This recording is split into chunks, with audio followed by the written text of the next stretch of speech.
Well, people, here it is. It's what it was all building up to. Years of weeks of waiting, hoping, thinking, wondering when the axe would finally fall. A journey that started back in, what was it, 2006? I was just a little kid then. I remember I saw the first episode of Avatar: The Last Airbender when it premiered on premiere day, and it blew me away. I mean, I watched it several times that day, and I'd keep more or less in pace with the series. I'd wander away. I'd ignore Korra when it first came, but as you know, if you've seen the show before, I came back to it. All it was just a chance channel surfing from a bored teenager on a Saturday afternoon. Saturday morning, actually. And I just ran into it, and I was hooked. And I haven't stopped being hooked since then. I've been just committed to the show and just ever so faithful to seeing it this whole time. And it's been quite a wild ride, and I'm just so glad I got into this show, and through the ups and the downs and the highs and the lows. I'm just so glad that I was able to see this. I'm sad that we might not be getting any more of the Avatar world outside of comic books or M. Night Shyamalan's crappy movies.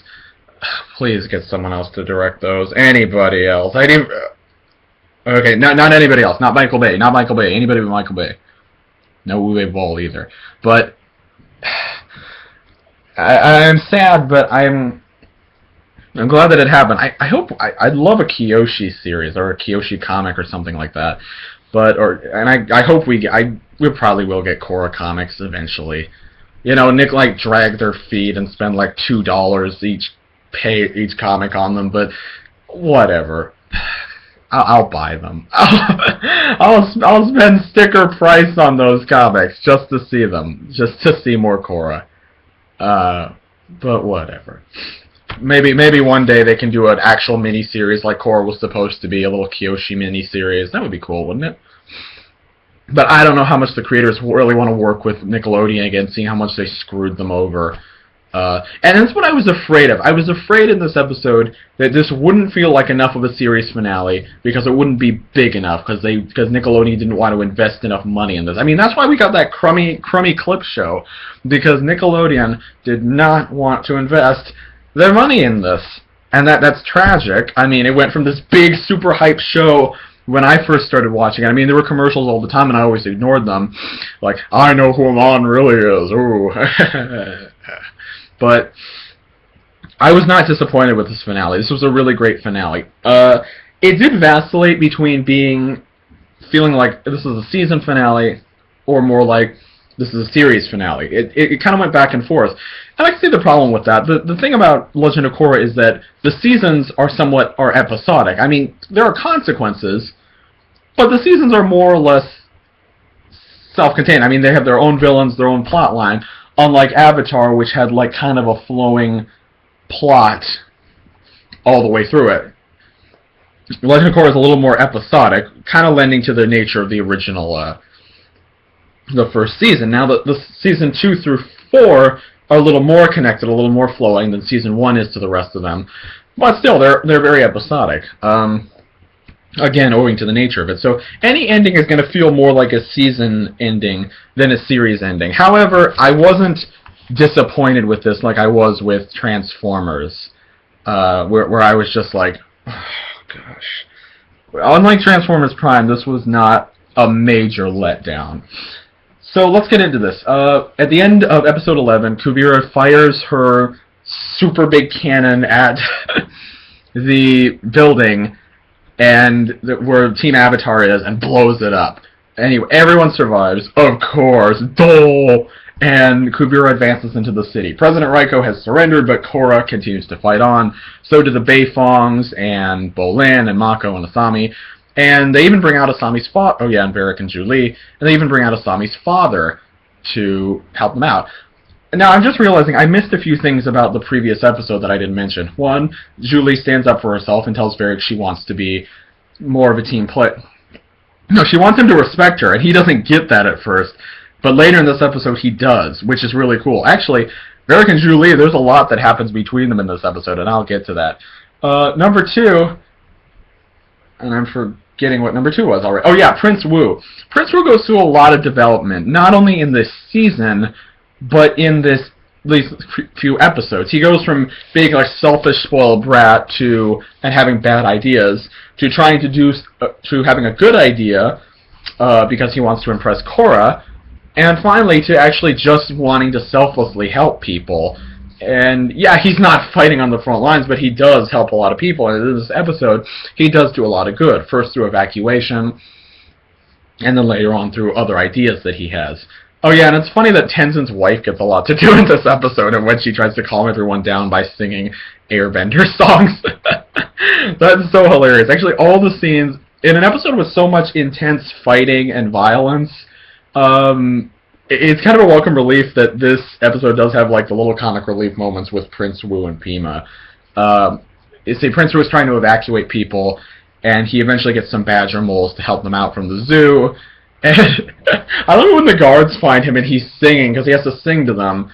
And if you'll notice, while he's singing, I only found this out later, but while he's singing, he actually says, there's a line where he talks about how he's still afraid of Kuvira, although he does think she's pretty, which basically sums up the whole fandom's feelings on Kuvira. Either I hate her, or I'm afraid of her, and she's pretty.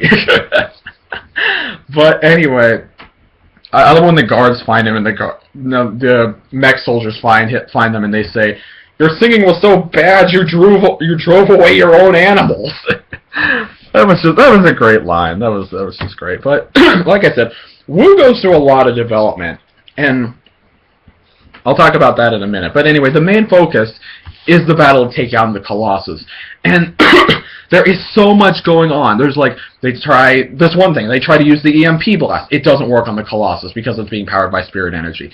They try to sink it in with lava. They try to trip it with tow cables like it's an AT-AT walker. Actually, this did remind me of Star Wars somewhat. They're trying to trip it and everything. And the Colossus feels a lot like the Death Star. It's got kind of this massive blast that can like destroy so many things.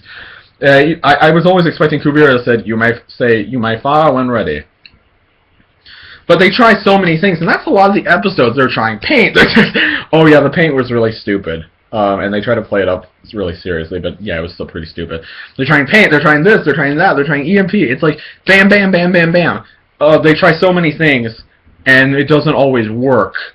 But that's real life. They're trying so many ideas, and it's just constant fight, fight, fight, fight, action, action, action, go, go, go, go. Now, I wasn't quite sitting on the edge of my seat as I was for Season 1.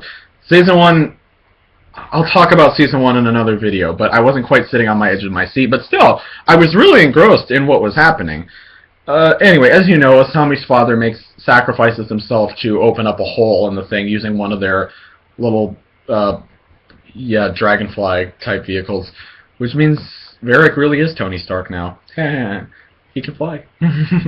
But anyway, they finally make it into the Colossus, and Korra and Kuvira have another fight.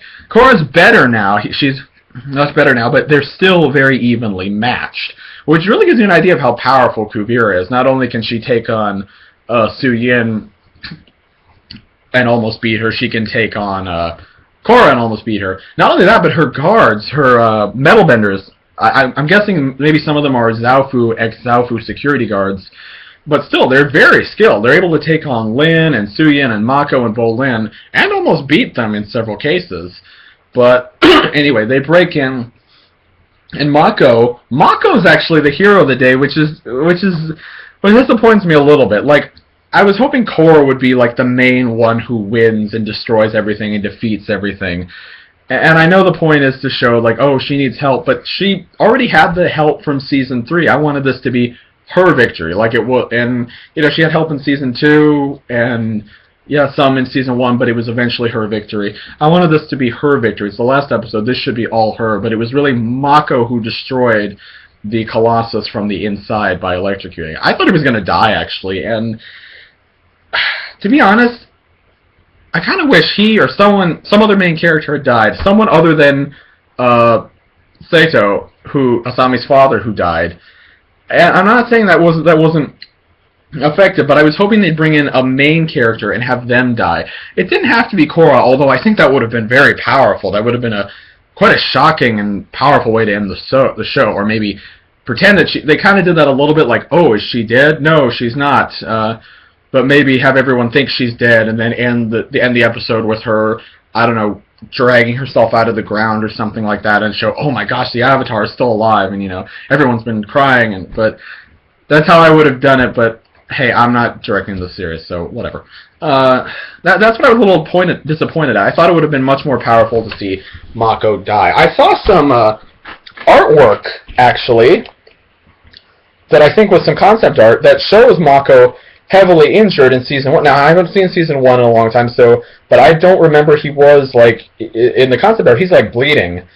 And I thought, maybe he was meant to die originally. Wouldn't that be interesting if that's what actually happened? I think that would be. But that's not what happened. They managed to beat Kuvira. This seems like a long description, but, like I said, a lot was happening. They managed to beat Kuvira and destroy the Colossus. However, oh, by the way, they don't play Kuvira's theme, the little music, but they do play another group, kind of another theme that I think is very effective. It's very intense, and it really gives you a sense of scope and scale. Man, it really makes us feel like a finale because it's just so action-packed. But anyway, I think, yeah, they destroy the Colossus. There's parts of it that end up in the Spirit Forest. Kuvira tries to actually blast Korra with the thing, which is not very good at aiming, but it leads to a massive explosion. And I think Korra actually tries to shield Kuvira from getting killed, and they end up in the spirit world, where they have a conversation. And Kuvira says, we get a little about her backstory. We get a little bit about her backstory and Varric. Kuvira actually says she was abandoned as a child. She wasn't just, orphaned, oh, her parents are dead. She was abandoned. And in the same way, she felt like Korra and Sue had abandoned the Earth Kingdom. And she didn't want to see that same thing happen to them. And Korra realizes that in a lot of ways they're the same. And that's why they show you that little picture where it shows Korra staring at Korra. Because not just look-wise, because they don't look a lot the same, but they do kind of look a little bit. Not just look-wise, but they really are the same. They're, as Korra says, they're driven, strong female women who want to do their best for their people. Only thing is, Kuvira took it a step too far, and she tried to become a dictator. She tried to control everything. She tried to overstep her boundaries. She was just trying to help her kingdom, and I still kind of like Kuvira because I know she was trying to help. And yeah, it's not right to lock up people just because they're from other nations. And yeah, it's not. And yeah, the Earth Kingdom does need to move into democracy, which is what Prince Wu says at the end. And I'm interested to see how that will go. A lot, because not only will he face people who want to cling to the old ways, not only will he face new chaos now that the Earth Empire's soldiers and army is probably going to be disbanded, but also you've got Earth Empire generals, Earth Empire soldiers who are going to want to all grab a piece of the pie. You've got elites, you've got the Dai Li if they're still around, you've got sandbenders, swamp benders, you got everybody who's going to want a piece of this pie, and they're going to try to establish a republic in this. That's going to be difficult, but it is a good idea. But yeah, I have a hard time really hating Kuvira because I know she's harsh, I know she's mean and scary and evil, but I just still like her. Because you understand, there are no. I think in this season especially, there is less black and white. It's like in the first season. You understand that this other person is supposed to be the villain, they're supposed to be bad, but you sympathize with their message. You sympathize with Amon's message of equality, and even if you didn't agree with his methods, you still sympathize with the message. And you sympathize with him, at least until the end. And the non-benders as well. Here, you sympathize with Kuvira. You understand what Kuvira was trying to do. You understand how she was trying to help her people, and how she was trying to unite and bring order to the Earth Kingdom. And, just keep, and like she said, they felt abandoned. She said she felt the same feeling of abandonment that she has as a kid, and she was trying to stop that. And that's what she talks about to Korra. So I still like Kuvira. I still understand what she was trying to do. And to me, she's less of a mwahaha bad guy like Unalaq was. or even less of a, oh, I am just kind of a jerk, like Zahir was. She's more complex, like Amon. I know they're telling you this is the bad guy, but for me, it's not really black and white. There's so many different... I can't believe I have to reference this, but there are 50 shades of gray, so to speak. Never read the books. But, yeah, there are different shades of gray for the people here. So anyway, Kuvira surrenders, the Earth Empire is defeated, and there's a wedding!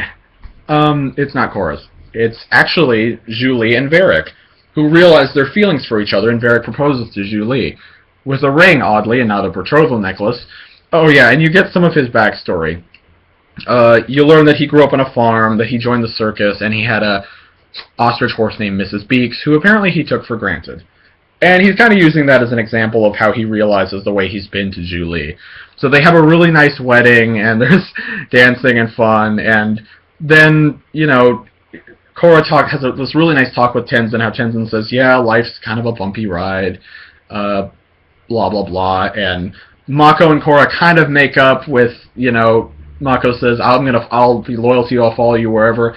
They're not in a relationship anymore, but they are good friends. And then the episode ends with Korra and Asami talking with each other, and when Asami actually drug Tenzin away from Korra, I was like, what? And then they're holding hands at the end, and I'm like, aww. So, we've heard a lot of news, we've heard a lot of arguments and disputes till then. I've heard stuff that, yes, Korrasami is officially confirmed as being canon, which I find very interesting. I'm hearing things that say, yes, it is canon, no, it's not, that's a lie, that's a rumor, da-da-da-da-da. But if that is really the case, if it really is canon, if that's what the creators really said, and it wasn't just somebody making it up, because that's what I heard, it was somebody making it up, that's really interesting. That is a first in cartoon history. And even if that's not what they intended, it's left ambiguous enough that it looks like that. And that's really interesting, because we've never really seen that in a cartoon before. Okay, we've seen that in cartoons like Adventure Time, but in a place like this, where it's being pushed really obviously, a bisexual character, both of them actually, two bisexual characters together. And, we'll see in the comics if they continue to confirm it, or if they just leave it continually ambiguous. I don't know. I'm not going to state my opinion on it right now, but I do think it's very interesting what they're doing there, and how it ended. So my final thoughts on this season, it was a great season. I loved it, except for the clip show, and episode 11 was a little... But it was a great season. It was so effective. It had a lot of great action, suspense, drama, relationships, everything. My only problem with this ending is that it feels, again, at the very end, it felt more like an end to a season and less to a series. It felt like less of a concluded. And I just feel like, there are more adventures, there's more things to do, there's more places to go, there's more to see. There's more questions to be answered, like, who is Suyin's dad? And who's the new Fire Lord Izumi's mother? And will Zuko and Iroh, older Iroh, ever see each other again? Oh yeah, and younger Iroh was in the last episode, and really cool. Is Tenzin's youngest son an airbender? I wanted to know that. It's just really, you gotta kind of wonder those questions, and it just seems like there's more to do, there's more adventures to have. And I know we'll get comics, but still, I want to see it. I just like, more show, please. Yeah, and what about Red Lotus? I thought Red Lotus was still around. And what, I know I've beat this horse to death, but the equals just disappear completely. All those bad feelings between benders and non-benders just vanish just because they elected a new president. I'm just saying. I'm just saying. But, anyway, it has a happy ending. This was a great conclusion to a great season, and I will talk about the seasons in another video, but anyway, this was fantastic. Could have asked for better, but still, great season, great episodes.